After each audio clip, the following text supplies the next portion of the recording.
महिला आरक्षण विधेयक द्विज राजनीतिक दलों का बौद्धिक षड्यंत्र, दयाराम रूड़की। षड्यंत्र कभी दिखाई नहीं देता बल्कि उसका परिणाम दिखाई देता है। भाजपा, कांग्रेस, आम आदमी पार्टी और तृणमूल कांग्रेस की बेताबी ने महिला आरक्षण विधेयक को पास कराकर ही दम लिया। जिस महिला आरक्षण बिल के ज्यों का त्यों पास होने की दशा में शरद यादव ने संसद में घोषणा की थी कि यदि यह महिला आरक्षण विधेयक पास हुआ तो वो जहर खाकर आत्महत्या कर लेंगे।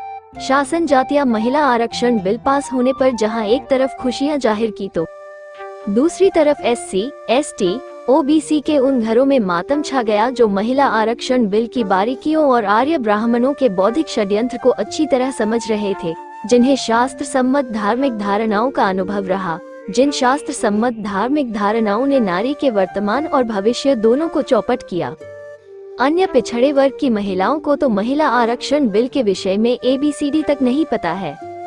आजादी के अमृत काल में जिस देश की महिलाओं के साथ खुलेआम अनाचार और दुराचार हो रहा हो, जिन्हें मणिपुर जैसे राज्य में खुलेआम सत्ता के इशारे पर आदिवासी महिलाओं को नंगा कर सड़क पर घुमाया जाता हो, उनके साथ बलात्कार कर उनके जीवन लीला समाप्त की जाती हो, देश की गरिमा और गौरव महिला पहलवानों का खुलेआम यौन शोषण होता हो, देश की महिला राष्ट्रपति को शपथ ग्रहण से पूर्व उन्हें गंगाजल और वेद मंत्रों से शुद्ध किया गया हो, उसी महिला राष्ट्रपति को मंदिर के गर्भगृह में घुसने तक न दिया गया हो, साथ ही साथ नई संसद में जिस आदिवासी महिला राष्ट्रपति को प्रवेश वर्जित कर दिया गया हो, ऐसी दशा में देश की आम महिलाएं जिनका संबंध मूल निवासी बहुजन समाज से है, वे कैसे सशक्त होकर अपना सिर ऊंचा कर देश में चल सकती हैं?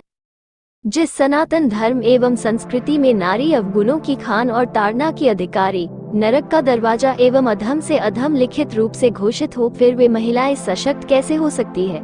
जिस देश की शासक जातियां देश में बेटी बचाओ और बेटी पढ़ाओ का नारा देती हो और खुलेआम देश की बहन बेटियों की आबरू लूटती हो, फिर आसानी से महिला आरक्षण विधेयक के आशय और परिणाम को समझा जा सकता है। भारत में वे कौन सी महिलाएं अबला है और कौन सी महिलाएं सबला है? उन महिलाओं का संबंध किन वर्ण और जाति के पुरुषों के साथ है?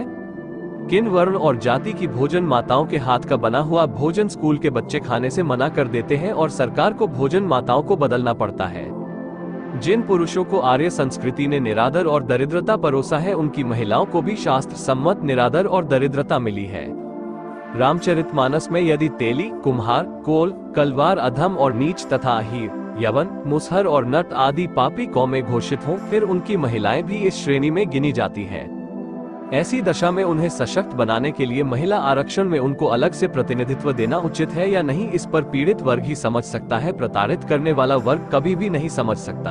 क्योंकि द्विजातियों को यदि मान, सम्मान और स्वाभिमान मिला है तो उसका मूल कारण है आर्य संस्कृति जो शास्त्र सम्मत है। इंडिया गठबंधन के टूटने का भय कांग्रेस, आम आदमी पार्टी और तृणमूल कांग्रेस को है, जिसके कारण उनकी जबान पर ताला लगा हुआ है।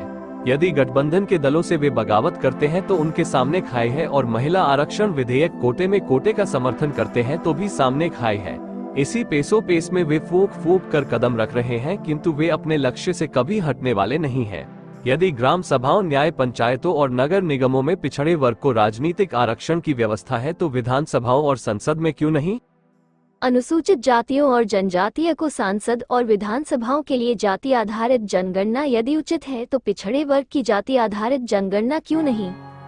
पिछड़े वर्ग की महिलाओं की जाति आधारित जनगणना किए बगैर पिछड़े वर्ग की महिलाओं को राजनीतिक आरक्षण न प्रदान करने का शासक जातियों का पूर्व नियोजित षड्यंत्र है, जिसमें कांग्रेस, बीजेपी, आम आदमी पार्टी और तृणमूल कांग्रेस शामिल हैं।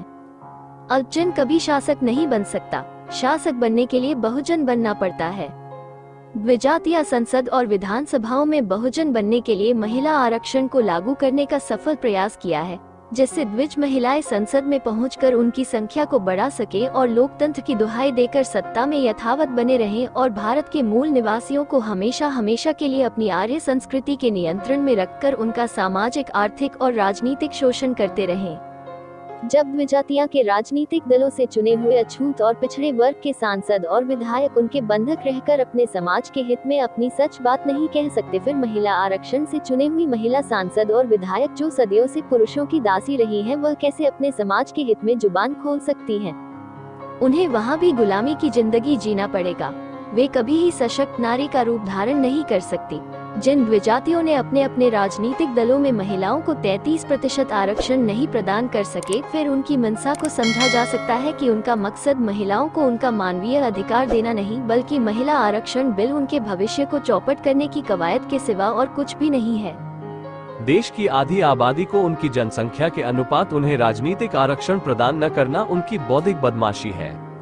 प्रधानमंत्री के आश्वासन पर कैसे विश्वास किया जा सकता है कि वो बिल पास होने के बाद ओबीसी महिलाओं को आरक्षण प्रदान करेंगे, जिस प्रधानमंत्री ने सत्ता में आते ही घोषणा की कि देशवासियों के हर खाते में विदेश से काला धन लाकर 15 लाख रुपया डालेंगे, देश के 2 करोड़ नौजवानों को रोजगार प्रदान करेंगे, बुलेट ट्रेन चलाएंगे।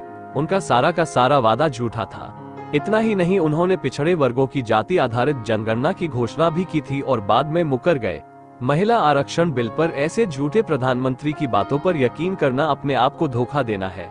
मूल निवासी बहुजन समाज को तब तक उसके हक अधिकार, चाहे वो महिला हो अथवा पुरुष, नहीं मिल सकते जब तक उनके हाथों में राजनीतिक सत्ता नहीं होगी। बहुजनों के हित और बहुजनों के सुख के लिए बहुजन लेनिन बाबू जगदेव प्रसाद के संदेश को अमल करना होगा, जिसमें उन्होंने कहा था, मेरे बाप दादों से ऊंची जाति वालों ने हलवाही कार्रवाई है। मैं उनकी राजनीतिक हलवाही करने के लिए पैदा नहीं हुआ हूँ। यह मुझे कतई स्वीकार नहीं है और न मैं शोषितों को इसे स्वीकारने के लिए कहूंगा। मैं तमाम काले कलूटे लोगों को निश्चित नीति के तहत संगठित करूंगा और दिल्ली की गद्दी पर ऐसे ही लोगों को बिठाऊंगा जो धन दौलत का बंटवारा स्वयं करेंगे। जिस प्रकार कुत्ता कभी मांस की रखवाली नहीं कर सकता, उसी तरह देश के सामंत, ऊंची जाति एवं पूंजीपति वर्ग के लोग शोषितों का हिस्सा नहीं दे सकते। इसलिए उनके नेतृत्व की जगह दबे कुचले शोषितों का नेतृत्व विकसित करना है, तभी जमीन और दौलत का उचित बंटवारा और नौकरशाही का खात्मा संभव है। मूल निवासी बहुजन समाज के पुरुष और महिलाएं महिला आरक्षण बिल के परिणामों को झेलने के बाद ही उनके बौद्धिक षड्यंत्र को समझ पाएंगे, क्योंकि वे आर्य ब्राह्मणी व्यवस्था द्वारा सृजित भ्रम के सदियों से शिकार रहे हैं।